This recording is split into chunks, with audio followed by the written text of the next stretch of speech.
દરેક નીતિની સામે કાયદાની રીતે ઉભો રહેતો SSK ન્યૂઝ ચેનલ। ગુજરાત સરકારના ગૃહ વિભાગ દ્વારા કોન્સ્ટેબલની બઢતીના કરેલા આદેશમાં રાજીનામું આપનારા આપ નેતા ગોપાલ ઇટાલિયાનું નામ આવતા તેમની સરકાર પર આકરા પ્રહારો કર્યા હતા। તો ત્યારબાદ અમદાવાદના જોઈન્ટ પોલીસ કમિશનરે આ અંગે ખુલાસો કર્યો હતો। જો કે ગોપાલ ઇટાલિયાએ આ ગંભીર ભૂલ હોવાનું અને તેની પાછળ શું કારણ છે તેવા આક્ષેપો કર્યા હતા। ગુજરાત આમ આદમી પાર્ટીના પૂર્વ પ્રદેશ પ્રમુખ ગોપાલ ઇટાલિયાનું નામ પોલીસની એક યાદીમાં આવતા વિવાદ ઉભો થયો છે।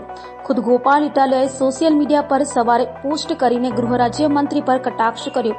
આ પછી મામલો એટલો ગરમાયો કે બપોરે અમદાવાદ પોલીસ કમિશનરે અંગે ખુલાસો કર્યો હતો।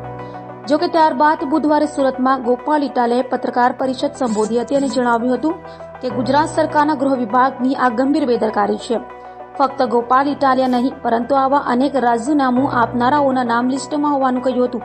સાથે આવી રીતે લિસ્ટમાં નામ આવવા મામલે કોઈ બીજું કારણ તો નથી ને તેવી શંકા પણ ગોપાલ ઇટાલિયાએ વ્યક્ત કરી હતી। ગઈકાલે સવારથી મારા મોબાઈલમાં મેસેજ આવ્યા, શુભેચ્છાઓ, શુભકામના। હું તો ખુશ થઈ ગયો કે કંઈક પાર્ટીનું કંઈક ચૂંટણી બૂંટણી જીતી હશે। મેં જોયું તો કે હેડ કોન્સ્ટેબલ બની ગયા ગોપાલભાઈ। ઓહો, હું તો ખુશ થઈ ગયો।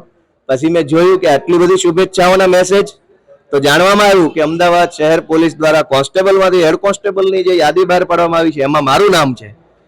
10 વર્ષ પહેલા જે નોકરીમાંથી મેં રાજીનામું મૂકી દીધું એ નોકરીમાં મને 10 વર્ષ પછી પ્રમોશન આપવાના લિસ્ટમાં મારું નામ જોયું અને સોશિયલ મીડિયામાં ખૂબ વાયરલ થયું। લોકોએ કટાક્ષ કર્યો, મજાક કરી, મસ્તી કરી, ટીકા કરી, બધું થયું। સાંજે અમદાવાદ પોલીસનો ખુલાસો આવ્યો કે ભાઈ આ જે કાંઈ ગોપાલ ઇટાલિયાએ પોસ્ટ કરી છે ખોટી છે, તદ્દન ગેરવ્યાજબી વગેરે કાંઈ શબ્દોથી કીધું।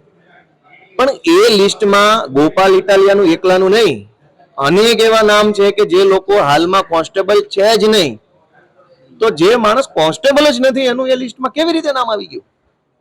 ગોપાલ ઇટાલિયા રાજકારણમાં આટલી લેવલે કામ કરે છે, આખા ગુજરાતને ખબર છે, છતાંય એ ક્લાર્કને ખબર ના રહી।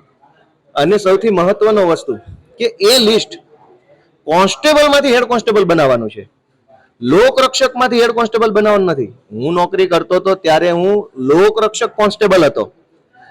એટલે લોકરક્ષકમાં અને કોન્સ્ટેબલમાં એટલો ફરક છે કે લોકરક્ષક 5 વર્ષના ફિક્સ પગારનો કોન્સ્ટેબલ હોય, કોન્સ્ટેબલ હોય એ કાયમી પગારનો, ફૂલ પગારનો કોન્સ્ટેબલ હોય।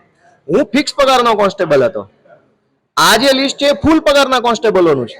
હું ફિક્સ પગારમાંથી ફૂલ પગારમાં ત્યારે આવ્યો જ નથી, તો ફૂલ પગારના લિસ્ટમાં મારું નામ કેવી રીતે આવ્યું? અને જ્યારે હું ફૂલ પગારનો કોન્સ્ટેબલ નથી તો મને હેડ કોન્સ્ટેબલ બનાવવાની લિસ્ટમાં શું કામ નામ આવ્યું? તો આ ગંભીર બેદરકારી છે, ખૂબ મોટી બેદરકારી છે।